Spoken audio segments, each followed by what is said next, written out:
zvinoita zvinga make sense, but pane reasons why uchiona vanhu vari single. Don't ever assume kuti ninge akazvarwa ari single akangomirira iwewe kuti vamwe nyumu munoti mukaona munhu ari single mofara, he's actually single, he's been single for 40 years, and you celebrate. Shamari, if someone has been single for 40 years, it's not something to celebrate. We've got a problem there. Nemanetsera kuita varume kudai ona murume ari single for 40 years otofara celebrate ona murume. Shamari, they are single for a reason, some of them. Well, there is always a reason why someone can be single. Hapana munhu anoita single for no reason. It can be good, it can be bad, it can be by choice, but one thing is for sure. Hakuna munhu anoita single for no reason. Ndichakuudzai kuti first of all, ndichakuudzai zvinhu zvinoita kuti vanhu vave single. My reasons ekuve single, right? My reasons ekuve single. Ndokuudzai my reasons ekuve single first tozotaura. Maybe Austin Benson tayapukibvei hanzi nyaya yenhasi. Right. Ndachambosheya mukana ndisingakuni mhorosi yavo ndichisheya. Usually ndino waiver back. Nanenga waiver. Right.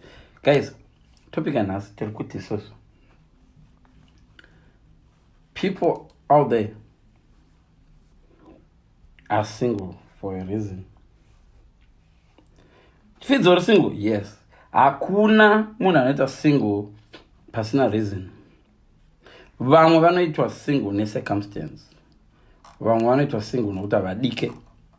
Chakonzera nhasi chakonzera pane vasingadike. Vaya munofunga kuti mablessing kana vachikona ende vaya munofunga kuti this man. Right, miretona. Endo akatsa pana pekadai so. I hope ndikuza sineza kapera suntunzola sineza. Unobata nechisasa. Right. So guys, ndoti chacho chandikurumidza. Tisanyanya kupedzerana nguva. Ndokudzai my reasons. Kune mumwe munhu anoita okay, there's a difference between remaining single. Apa naso people who are single. People are single because vachiri vadiki. Munhu ari below 15 are single because hana choice. Actually too young kuti ave munhu. Right? Munhu ari over 18 umwe hana choice because financially asati are ready kunoroora. Or asati mature kuti aroore. Nditanga ma reasons are normal. Kune vamwe vanhu vari single because of their mental health, good or bad. Mental health akanogona kuita to be single. Apa tisuda kuti titi negative but positive. Tungotaura zvinhu zvokuti nditi chacha ndozongota. Kune vamwe vanhu vari single because vari kushaya suitable partners, kutoshaya lack of suitable partners. Izvo zvakuenda nechikero chomunhu wacho, type yaari kuda netype yake o yaanofunga ndeyake. Umwe anoita single nokuti anenge achifunga kuti ane type yasina. Iwe ukafunga kuti uri munhu uri type nekuborodel asiwo siri. Vekuborodel vanozvifila kuti hausi. Kapana anokwanisa kutega chiedza mavangira ngamutege because ndakangogara ndichikanganwa akandimutege. Ndimutege kana ndapa live manje chiedza futi. Meno kwari koko miratona. Saka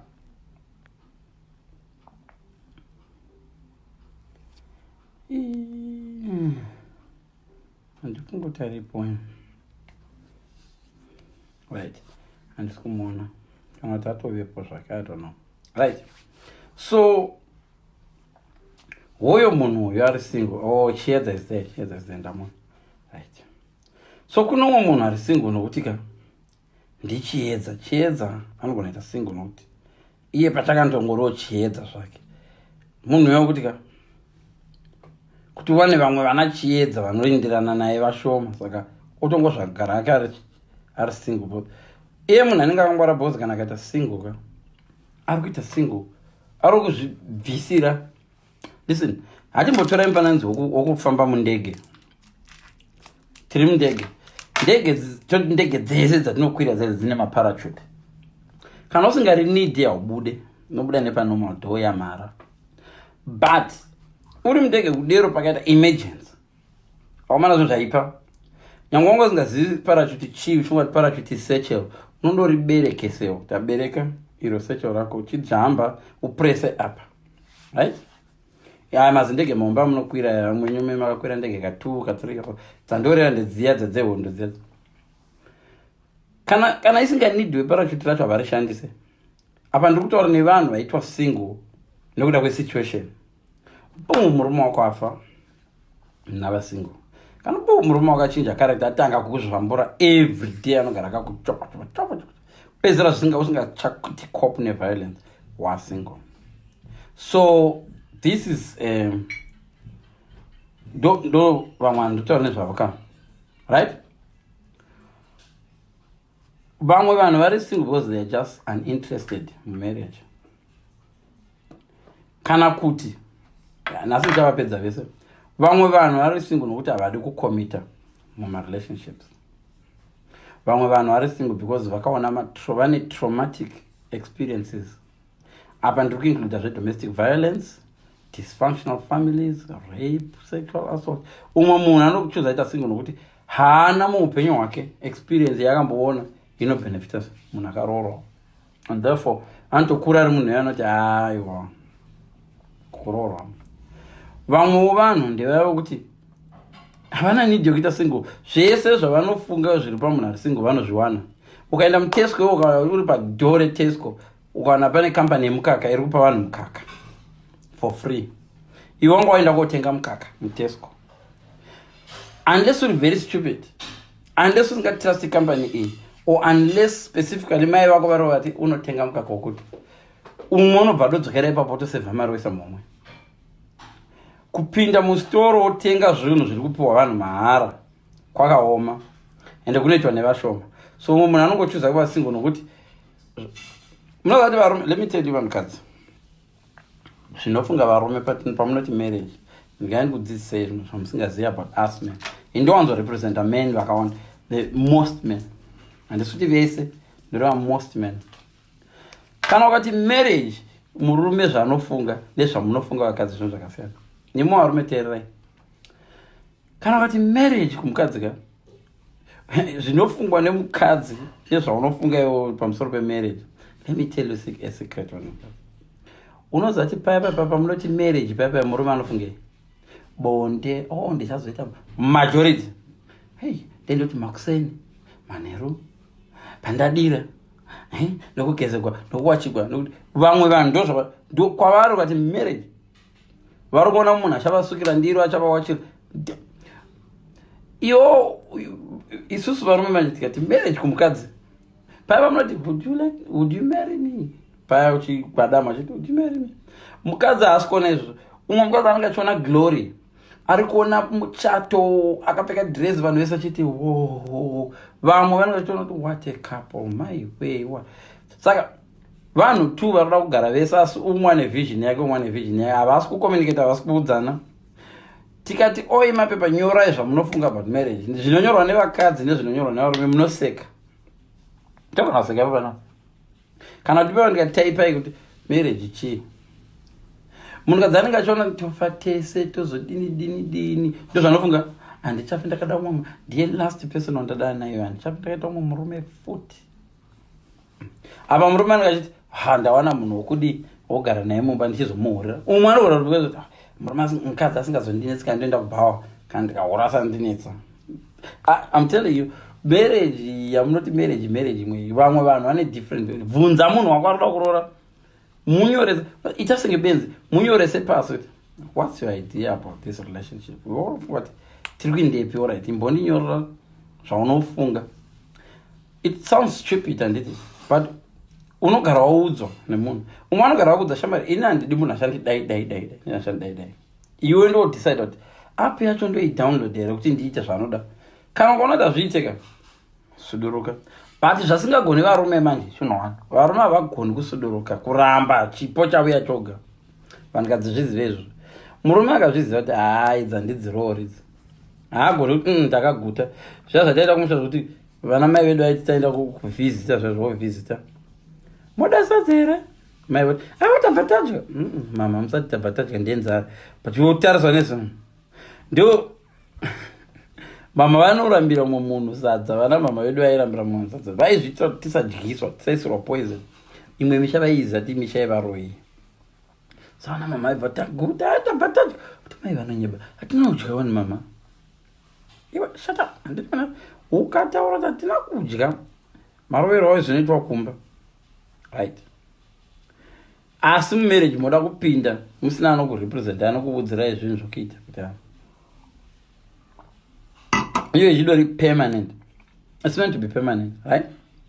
Nambotaura inini musupermarket tikapinda ndogara ndipa example tikapinda musupermarket tikatanga kupiwa masweets waenda uda kutengera vana uda kutenga masweets ako ekudya wotukaenda pashelf idya wodya wotukaenda pashelf idya wodya apa pashelf idya woguta uri imomo unless you're very stupid unless you prepare for tomorrow unenge uri dofo kana ukazoenda kukaunta kunobhadhara masweets aya awadodya ukaguta zvinoita vamwe vanhu vazhinji vanongozoita walk out to walk away vaguta aguta walk away oenda kupi kudhen hachatonobiki zvakada kufana nemarriage zvimwe zvinhu zvinoita kuti muve single kana mamuchida kuroorwa munodzoka mamupa zvese zvaanga achifanira kuzowana zvimwe zvacho marriage bonde racho muri kutorita kunda vari married vamwe venyu muri kuita bonde kunda vamwe venyu masmall muri kutoita bonde kukunda vana mai vemumba varidzi vemurume muri kuva penengora there's nothing wrong with that if you enjoy it but ndinozama kudza kuti 90% yevarume vava vakafirwa nemukadzi ava kurori iwe uri small house for 10 years une 10 years experience dzekuva small house usashamisika musi wavanorambana asingakuconsider munoda zvinotaura maybe hazvisi kumeka sense munhu iye wauri kudanana naye nemukadzi uyu mukadzi wake akafuma akafa mangwana majority yenyu hamusimwi second choice anenge aida ngotoramba uri pachikero chako hazvina promotion sekesa zvokuti vice president wakuzoita kune vama vice president amunongoona achingori akaita vice president wamuzenda anoita vice president wamunangagwa agoita vice president wanexon chamisa achingori vice president momwe kune dzimwe nzvimbo dzakadera tumwe munhu akangosikwa akanzi iyo ndo uchaita vice president pana vamwe vice president vekuzimbabwe vaenzaniko handamboona chipromotewa ini vekumuna tebeleland paro patakambonzi tina vice president maviri chichichichi ezodzidza vice president pamwe pachitaurwa zvepawapawapawa dzimbomentionewi kana dzimbotaurwa vamwe venyu ndo zvamakaita muri marelationship ende ndimwe futi type dzinonyengwa dziti aiwa ndihave got a boyfriend muone boyfriend apa uri rako muface murume womunhu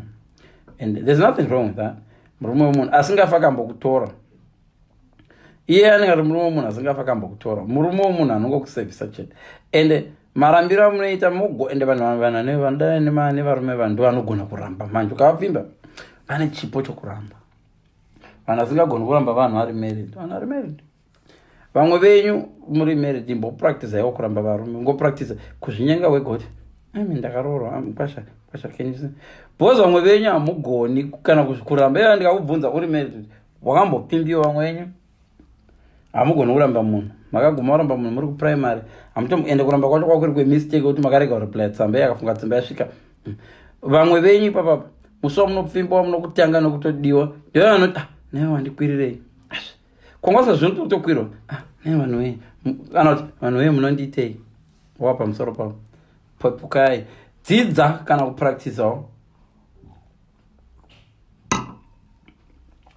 ende zivai kuti munhu arambwe sesadza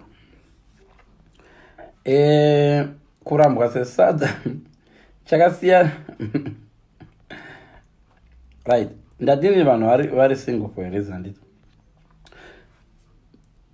taambotaura mukomadhauti vakasaka ndikati kana uchienda kunovhima let's say you're buying dogs, you're a hunter, you're going to buy a dog. Are you going to buy a dog isati yambobata muka all its life wonoitraina wega kana kuti you would rather get a dog yakambobata ineka history kumabasa kwese kwamune employer unonzi how many years of experience do you have uchishanda muindustry ukati 10 wobati toraiwe 5 0 anchangobva kuchikoro achangobva kuchikoro mbonzi mirapa. Do you know why concept iyoyo inoshanda futi kana kumarriage? Unozati kana uchipiwa advice nemunhu akambofamba road yacho zvinobetsa munhu asati amaenda Harare. Vamwe vanhu vamunoona vanokupai advice avo vakafanana nemasign post yakanzi Harare nekanzi Harare 40, but if you ask that sign post wakaguma kuenda Harare irini pamwe yakaiswa muRhodesia ichainzi Salisbury vakave vakachinja kunyora vakainyora kuti Harare ichingori ipapo 1975 1965 ichingoti Harare 40 has never been to Harare. And ndo zvakaita vamwe vanhu munhu anenge achikuadvisa nezvemarriage relationships counseling and all that zvinhu zvaasina kumboexperience anongori munhu akanzi Harare 40 ukamboza kuti nawe kuHarare kure zvakadi 40 kilometers. Oh really? Oh kune bridge here isati asvika Harare 40 kilometers. Ndati kune bridge here tikasvika paChegutu kuchine imwe town here before Harare 40 kilometers. Naiwe ndo zvakaita vamwe vanhu vanokupai advice ka kuzvimagroup zvenyu zveWhatsApp amumbocheki kuti vanhu havane experience here zvavari kuadvisa ndezveshuwa here. Unoza munhu akambofamba muroad iyo akakudza kuti kune zvidhoma kwekuti even asiri accurate at least wakuziva kuti ukasvika pasaga ipapo ukaona chinhu chati kwacha it's likely to be chidhoma. But ukanzwa munhu kuNigeria chiti wakomana Zimbabwe kune varo kune vanhu vazhinji vanoteerera mastori dzekune imwe nyika mazimba anoroya vakomana mazimba iwe wakabva kuZimbabwe unomboroyewa oteerera maNamibian achitaura kuti Zimbabwe vakaipa maZimbabwenzi nyoka inoshandiswa kuita chichi zvandinotaura ndezvokuti vamwe vanhu vari single for a reason. Ndiani munhu wese ari single for a reason? Nyaya inonetsa ndeyekuti ka munhu anouya panapoti vakadzi vese mahure iwe ubva wada kumupuruvhira kuti uchaona inini handisi hure. Shamwari munhu anoti vakadzi vese vari hure unomubvunza kuti wakadana nevangani? Vangani tambari polite vati vakadzi vese kuZimbabwe mahure alright wakadana nevangani kuZimbabwe 5 vese vaiva mahure. Kumba kwenyu kune vangani vakadzi? 4 5 namai vakoka sapa 5 ipapo 4 mahure manga akatadza kukupindura mudzi akakudira mbama woza uyu munhu haadi mafacts. Kuna mwana asingade mafacts type idzodzo dzokuwesta time munhu agara ro stereotype vanhu vakadzesa shamwari iwe wozofunga kuti anga akamirira vakabata dhishi remazai kuti the good person ari kuuya achauya neMonday ndazomona good person iwe utopinda imo uchitopinda marriage unogara uchagara uchingove single sezvo nyaya iripo ndikudai so munhu wese ari single akaita single by choice. Vamwe vanozochinja reason yekuve single vazama munhu akafoira form kudhara vanhu aidzokera form 4 taiti grade 6 tawana nharu grade 7 vari form 4 taiti grade form 1 vawana kuna mwana arita form 3 vachitamba bhora vachitambira zvikoro chichi moita form 2 waona vachiita form 3 vachinyora muna June vachinyora muna November kunyora muna June vomboita senge vadisappear. A few years later waona va form 3 futi vachidzoka. A few years later muri same class. Idzodzo type ukadzibvunza kuti exam yakaita sewadzai advice yaunopiwa ndidzo zvakachipa iwe kuti uzodzibvunza but iwe musati mambograduate se murombo ndingodzokorora kai mundaramo chii chiromboitika. Munhu anokundikanya sometimes advice yaunopiwa nevanhu vari kufaila yakawanda kudarika munhu ari kupasa. Do nature yavanhu ukasangana nemunhu ane problem yekugona chinhu akakupa advice unofunga kuti ndiye professor ndiye akachigadzira. Zvandoona kuti kuve single ukako kana kuri kuti munhu wachona ane ma-traumatic experiences ari kufila domestic violence akamafecta, ane a reason not to want to be married. Zvimwe zveshuwa kana tiri single sezvizvi, ngatiratidze vana vedu zvimwe zvinhu zvekuti kuve single imistake yedu isusu namadhamu, kwete kuti yevanhu vese. Vana vazhinji vanokura nevanhu vari single kashoma kuzovanzwa vachimboda zvemarriage, and you wonder why. Kana aingonzwa kuti baba venyu biggest mistake wakuri kuita baba venyu no. Vanoda kunzwa kuti unozati vanangu yangu nababa venyu yakaramba kushanda zvayo, but mufunge kune good reasons for people to get married. Uchinongedzoma makapa unofunga kuti ari right, unoona sengewo they are happily married. Isusu nababa venyu takazvikonewa, but avo vari happily married. Unenge usingazvidadiri, unenge usingaiti kuti vafile sorry. Vanowana a reference. Kune vana vazhinji vari kuma 25, 26, 27 right now. Kwabvunza ndiani wamunoziva aiva happily married? Havana. Izvi zvibvunzai vamwe vana venyu vamunavo masitting room. Kana uri single parent, bvunza mwana waona kuti can you give me an example of a happily married couple? Unogona shaka na one. Asi vana Obama munovavona, asi vatambudzwa kuti Obama akadini mukadzi wake, vanhu vakawanda. Nyaya yekuti pese patinobata maglasi, anoona zvakaita glasi iri. Glasi iri zvinodhibana kuti iwe ndiwani. Kumunhu akaita seni glasi iri rinonzi riri half full. Kumunhu anofarira marriage, kana marriage yakadai so marriage yangosara half kuti ite full. Bari kumunhu arinenge marriage yatopera iyi, ona ratopera zvangosara zvitsvati. Iwe unochiona half full, umachiona half empty, ndo zvakaita life izvozvo.